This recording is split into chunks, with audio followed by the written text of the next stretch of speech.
leave properties to children unless you leave enough money to for them to actually manage it or take care of it. It can be a stressful situation for them. Yes, for sure. I agree. And actually shared a story about that too. When I was in Macon and I started tax sale foreclosure investing in Macon, I ran across a couple of properties. This was years ago, probably maybe like 10 years ago. And I purchased a few properties. I think they were not that great of a neighborhoods, but they were decent properties for somebody to go in and just kind of fix them up, maybe flip them or live there themselves. They were very close to Mercer University. Of course, Mercer University in the last couple of years, I'm kind of a little biased because I graduated from Mercer. Here I'm an alumni. But anyway, Mercer University in the city of Macon has grown phenomenally. I mean, they have built a whole village around their college, actually. And my properties were just right next to it in the bad part of the neighborhood. And maybe in the future, they'll encompass more areas right around the college, but my property at that time was still outside the bounds of the nice area. But anyways, I purchased several of those properties, and I think I had shared with you that the owner had passed away. It's a lot of times it's the same situation. The owners pass away, so and I get a lot of criticism about this, about tax sale foreclosure investing. They tell me I'm this hawk, and I've actually had a lawyer tell me one time, it's like, you're like the scum of the earth. I mean, you're like the bottom feeder. This is what a lawyer told me. And I keep telling people, it's like, I don't buy homesteads. I don't buy properties where the owner lives in the property. Maybe if it's a tenant, then you can tell that by looking at the property cards.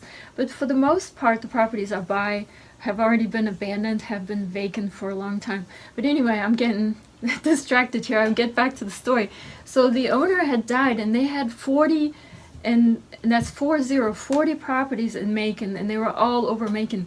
And 2/3 of them were in such bad repair and such bad shape that it would have cost a phenomenal amount of money just to get them to a level where they could be rentable, where housing inspector wouldn't just shut the operation down.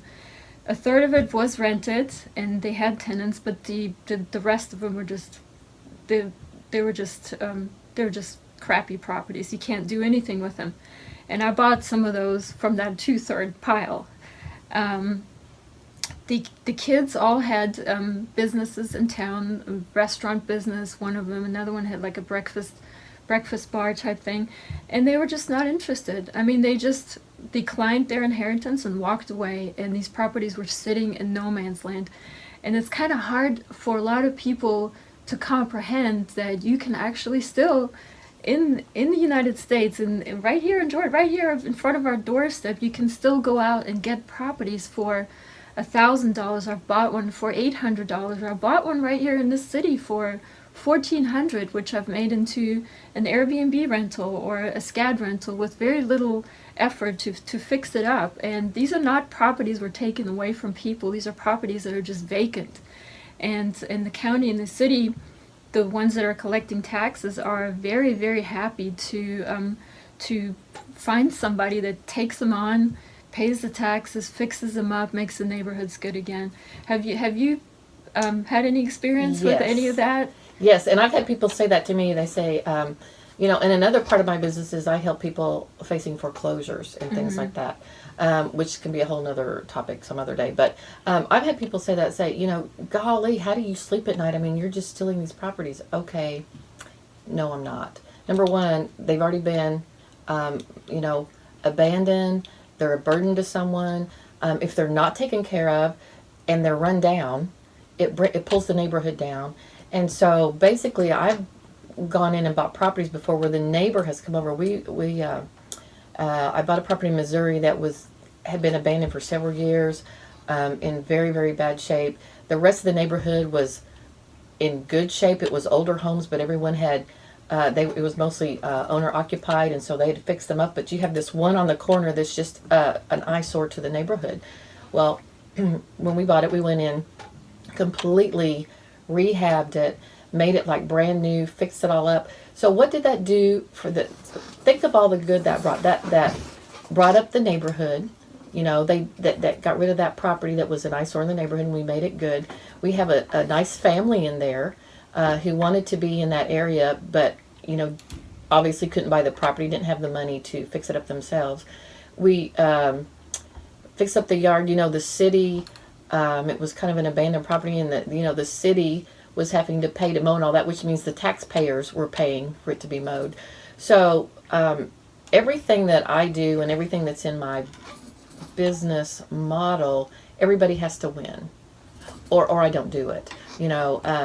And so when you look at that, and if you look at what happened in about 2008, when we had this like crash in the real estate market and people were losing their homes and all that, maybe through no fault of their own, maybe they lost their job, whatever happened, that pulled the whole neighborhood value down. If you had 3 or 4 foreclosures in your neighborhood, and then you tried to sell your property, they would use those as comps. Well, you've had these foreclosures, now your property value's gone down. And so I try to make sure that whatever I do in the real estate world benefits everybody involved, even including the neighborhood. That's a really good way of looking at it, and I try to do it the same way. So I agree with you wholeheartedly on that one. Now you said something about your business model, and I guess we'll talk about that after our break. Okay. And I just wanted to let you know, since you're listening, that if, as a business, you enjoy our programming on wruu-lp, please support the station with a donation. Let your customers, neighbors, and friends know that you share our vision of building a thriving community based on diverse, vibrant radio programming. As business partner, our listeners will know you support Savannah's only broad-based community radio station. Become a tower sponsor or underwriter. To check out the levels of corporate sponsorship and to donate, go to www.wruu.org/business. Again, to check out the levels of corporate sponsorship and to donate, go to www.wruu.org/business. Thank you for listening to and supporting WRUU-LP, and we will be right back after the song.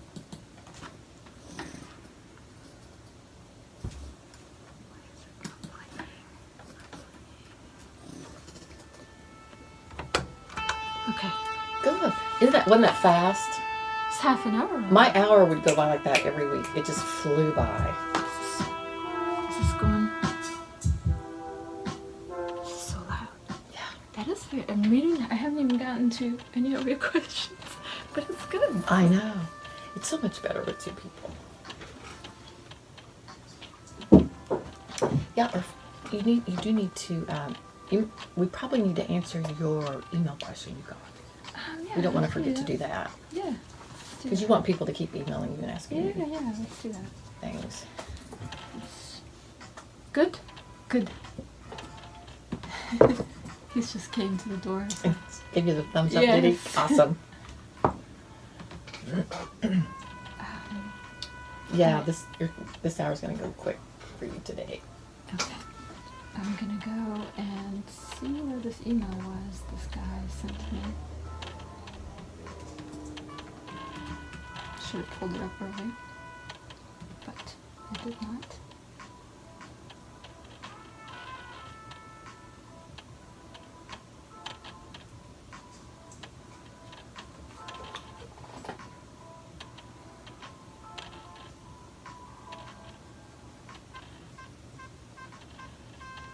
Thank you for speaking. Don't get distracted by me doing other stuff because I'm doing several things. Yeah, no worries.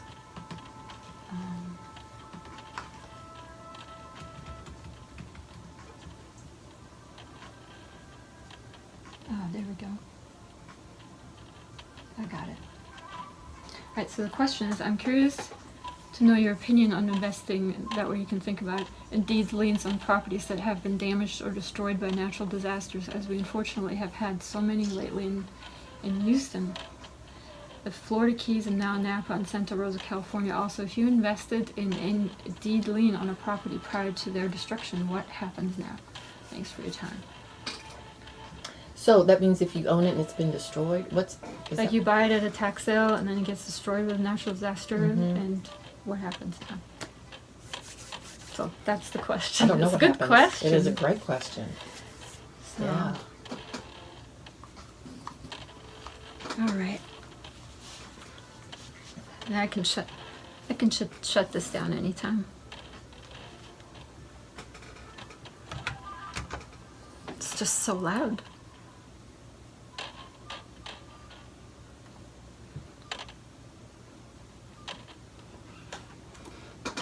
So I did this one. I still need to do that one. Yeah. And then we're good on any announcements and stuff. Okay. Oh, actually, I did video. For your free guide to real estate investing, visit juliamspencer.com.